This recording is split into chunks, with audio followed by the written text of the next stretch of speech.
അടുത്ത നമ്മൾ പഠിക്കുന്ന ടോപ്പിക്കാണ് revenue curve of firm. Revenue curve of firm എന്ന് പറയുമ്പോൾ അതിനകത്ത് ടോട്ടൽ റവന്യൂ ഉണ്ട്, ആവറേജ് റവന്യൂ ഉണ്ട്, മാർജിനൽ റവന്യൂ ഉണ്ട്. നമ്മൾ total revenue, average revenue, marginal revenue already പഠിച്ചതാണ്. അതിൻ്റെയൊക്കെ ഗ്രാഫിക്കൽ റെപ്രസെൻറ്റേഷനാണ് ശരിക്കും പറഞ്ഞാൽ നമ്മുടെ റവന്യൂ കർവ് എന്ന് പറയുന്നത്. അപ്പോൾ ടോട്ടൽ റവന്യൂ കർവ് ഉണ്ട്, ആവറേജ് റവന്യൂ കർവ് ഉണ്ട്, മാർജിനൽ റവന്യൂ കർവ് ഉണ്ട്. Total revenue curve at the beginning stage it rise at a diminishing rate with increase in output. Output increase ചെയ്യുമ്പോൾ ഒരു ഡിമിനിഷിങ് റേറ്റിൽ initial സ്റ്റേജിൽ ടോട്ടൽ റവന്യൂ കൂടിക്കൊണ്ടിരിക്കും.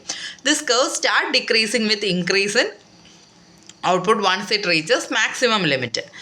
ഇത് decrease ചെയ്യാൻ തുടങ്ങും എപ്പോഴും ഔട്ട്പുട്ട് ഒരു മാക്സിമം ലിമിറ്റിൽ എത്തിക്കഴിയുമ്പോൾ ഈ ഒരു ടോട്ടൽ റവന്യൂ കർവ് ഡിക്രീസ് ചെയ്യാനായിട്ട് തുടങ്ങും. അത് നമുക്കിവിടെ നോക്കിയാൽ കാണാം. ഒരു പോയിന്റ് വരെ എന്ത് ചെയ്യും, ടോട്ടൽ റവന്യൂ കർവ് ഇങ്ങനെ ഇൻക്രീസ് ചെയ്തുകൊണ്ടിരിക്കും. ഒരു പർട്ടിക്കുലർ പോയിന്റ് എത്തിയിട്ട് പിന്നെ അത് കുറയാൻ തുടങ്ങും. ഓക്കെ, അപ്പോൾ അതാണ് സംഭവിക്കുന്നത് ഇവിടെ. The price of a commodity increase if competition is less in the market and it also increase the chance of earning high supernormal profit. നമ്മുടെ കമ്മോഡിറ്റിയുടെ പ്രൈസ് എന്ന് പറയുന്നത് കൂടുതലായിരിക്കും. Price of the commodity increases if the competition is less. Competition കുറവാണെങ്കിൽ, മാർക്കറ്റിൽ competition കുറവാണെങ്കിൽ it also increase the chance of earning higher super normal profit. അപ്പം highest ആയിട്ടുള്ള super normal profit കിട്ടാൻ വേണ്ടിയിട്ട് എന്ത് സംഭവിക്കുമെന്ന് വെച്ചാൽ നമ്മൾ ഏർണിങ്സ് ഉണ്ടല്ലോ, നമ്മൾ നോർമൽ പ്രോഫിറ്റ് കൂടും. അപ്പം കോമ്പറ്റീഷൻ മാർക്കറ്റ് കുറവാണെന്നുണ്ടെങ്കിൽ അത് നമുക്ക് എന്ത് ചെയ്യും, നമുക്ക് ഹൈ പ്രോഫിറ്റ്, നമുക്ക് നോർമൽ, അതായത് നോർമൽ പ്രോഫിറ്റിനെ കൂടുതൽ പ്രോഫിറ്റ് ഏൺ ചെയ്യാനായിട്ട് ഹെൽപ്പ് ചെയ്യും. പിന്നെ പ്രൈസും നമുക്ക് കൂട്ടി വയ്ക്കാൻ പറ്റും കോമ്പറ്റീഷൻ ഇല്ലെങ്കിൽ. അപ്പോൾ അതേ ഉള്ളൂ. ഇനി average revenue. The slope of the average revenue curve falls with the rise in the output. അതായത് average revenue curve fall with the rise in output. നമ്മൾ ആവറേജ് റവന്യൂ കർവ് എന്ന് പറയുന്നത് കുറയും എപ്പോഴാണ്, ഔട്ട്പുട്ട് കൂടുമ്പോൾ. ഔട്ട്പുട്ട് കൂടുമ്പോഴാണ് നമ്മുടെ ആവറേജ് റവന്യൂ കർവ് കുറയുന്നത്. The average revenue also represent the firm's demand curve.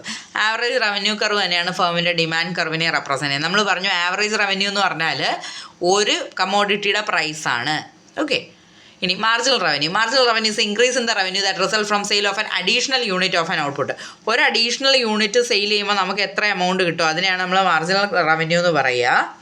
Okay, അപ്പോൾ എം ആർ വെച്ചിട്ടാണ് റെപ്രസെൻറ്റ് ചെയ്യുന്നത്. M R curve falls at twice a rate than average revenue. Average റവന്യൂവിനേക്കാൾ 2 ഇരട്ടി എമൗണ്ട് വ്യത്യാസത്തിലാണ് നമ്മുടെ മാർജിനൽ റവന്യൂ വരുന്നത്. അതായത് average revenue marginal revenue തമ്മിൽ ഇത്രയും വ്യത്യാസമുണ്ട്. ആവറേജ് റവന്യൂ ഇത്രയാണ്, അതിൻ്റെ ഡബിൾ കുറവായിരിക്കും മാർജിനൽ റവന്യൂ എന്ന് പറയുന്നത്. അപ്പോൾ അഡീഷണൽ യൂണിറ്റിൽ നിന്ന് മാത്രം നമുക്ക് ഉണ്ടാക്കാൻ പറ്റിയ റവന്യൂ ആണ് marginal revenue. This significant point at which the marginal revenue become 0 when the total revenue reaches its maximum.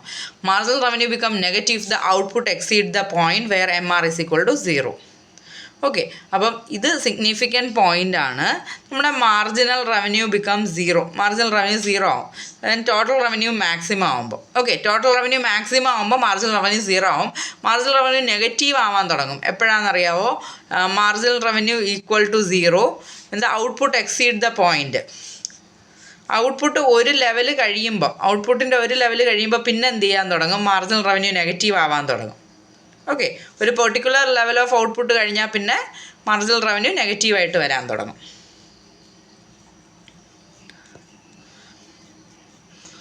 അപ്പോൾ ഇതൊരു ക്വസ്റ്റ്യനാണ്. ഈ ക്വസ്റ്റ്യൻ വെച്ചിട്ടാണ് അവർ ചെയ്തേക്കുന്നത്. അപ്പോൾ price of the goods, quantity, total revenue, average revenue, marginal revenue ഇത്രയും തന്നിട്ടുണ്ട്. ഇതിൽ പ്രൈസ് എന്ന് പറയുന്നത് 10, 9, 8, 7 അങ്ങനെ ചെയ്തേക്കുക. പിന്നെ ക്വാണ്ടിറ്റി 20, 40, 60 അത് നമുക്ക് ഏത് ഇതിൽ വേണേലും എടുക്കാം കേട്ടോ, നമുക്ക് ഇഷ്ടമുള്ള കണക്ക് എടുക്കാം. ഇനി ഇവിടെ തൊട്ടാണ് കാൽക്കുലേഷൻ വരുന്നത്. ടോട്ടൽ റവന്യൂ എന്ന് പറഞ്ഞാൽ ജസ്റ്റ് മൾട്ടിപ്ലൈ ചെയ്താൽ മതി, പ്രൈസ് ഇൻറ്റു ക്വാണ്ടിറ്റി. അപ്പോൾ എല്ലാം മൾട്ടിപ്ലൈ ചെയ്ത് നമ്മൾ ആൻസേഴ്സ് എഴുതി. അടുത്തത് ആവറേജ് റവന്യൂ എന്ന് പറഞ്ഞാൽ നമ്മളെ ടോട്ടൽ റവന്യൂ ഡിവൈഡഡ് ബൈ ക്വാണ്ടിറ്റിയാണ്. ഓക്കെ, അതാണ് കോളം 3 ബൈ കോളം 2. നമ്മളെ ടോട്ടൽ റവന്യൂ ഡിവൈഡഡ് ബൈ ക്വാണ്ടിറ്റിയാണ് നമ്മളിവിടെ ചെയ്യുന്നത്. അപ്പോൾ അത് ചെയ്ത് ആൻസേഴ്സ് കണ്ടുപിടിച്ചെടുത്തു. ഇനി മാർജിനൽ റവന്യൂ കണ്ടുപിടിക്കാനുണ്ടല്ലോ. ഇപ്പോൾ total revenue minus previous total revenue എത്രയായിരുന്നു അത്. ഇപ്പോൾ ഇവിടെ ചെയ്തേക്കുന്നുണ്ടോ, ഇപ്പോൾ നമുക്ക് 200ൻ്റെ ബാക്കി മൈനസ് ഒന്നുമില്ല, അതുകൊണ്ടാണ് ഇവിടെ ഡാഷ് കൊടുത്തത്. ഇവിടെ നമുക്ക് 360 മൈനസ് 200, 480 മൈനസ് 360 അങ്ങനെ മൈനസ് ചെയ്ത് എല്ലാ വർഷത്തെയും മാർജിനൽ റവന്യൂ നമുക്ക് അറിയാൻ പറ്റും. ഓക്കെ. അപ്പോൾ മാർജിനൽ റവന്യൂ ഒരു പോയിന്റ്, അതായത് ഇവിടെ മാർജിനൽ റവന്യൂ 200, അതായത് 120 യൂണിറ്റ്സ് വന്നപ്പോൾ സീറോ ആയി. അത് കഴിഞ്ഞപ്പോൾ പിന്നെ മാർജിനൽ റവന്യൂവിനെ കണ്ടോ നെഗറ്റീവ് ഫിഗേഴ്സാണ് മാർജിനൽ റവന്യൂവിന് വരിക. അതിൻ്റെ ഫിഗർ വരയ്ക്കുമ്പോൾ ഇതുപോലാണ് വരയ്ക്കേണ്ടത്. ആവറേജ് റവന്യൂവും മാർജിനൽ റവന്യൂവും കൂടെ ഒറ്റ ഗ്രാഫിനകത്ത് വരയ്ക്കുക. അത് സെക്കൻഡ് ഗ്രാഫായിട്ട് വേണം വരയ്ക്കാൻ. ഫസ്റ്റ് മുകളിൽ വരയ്ക്കുന്ന ഗ്രാഫിൽ ടോട്ടൽ റവന്യൂ മാത്രം വരയ്ക്കുക. ഓക്കെ, ടോട്ടൽ റവന്യൂ കർവ് മാത്രം വരയ്ക്കുക ആദ്യം വരയ്ക്കുന്ന ഗ്രാഫിൽ. അതിന് തൊട്ട് താഴെയായിട്ട് marginal revenue, average revenue negative ആവത്തില്ല കേട്ടോ. മാർജിനൽ റവന്യൂ മാത്രമേ നെഗറ്റീവായി പോകത്തുള്ളൂ.